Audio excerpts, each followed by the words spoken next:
ஹரி ஓம். Abirami butter அருளி செய்ததான அபிராமி அந்தாதி 71வது பதிகம்.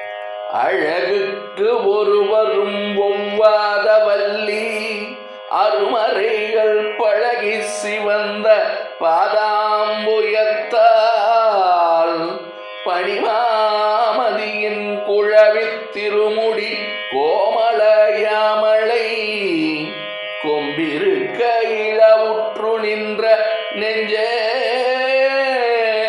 இரங்கேல் உனக்கு என் குறையே. மனக்குறைகள் தீர்ந்து மகிழ்ச்சி பெருகுவதற்காக இந்த பதிகத்தை தினசரி பாராயணம் செய்ய வேண்டும். லோகா சமஸ்தா சுகினோ பவந்து.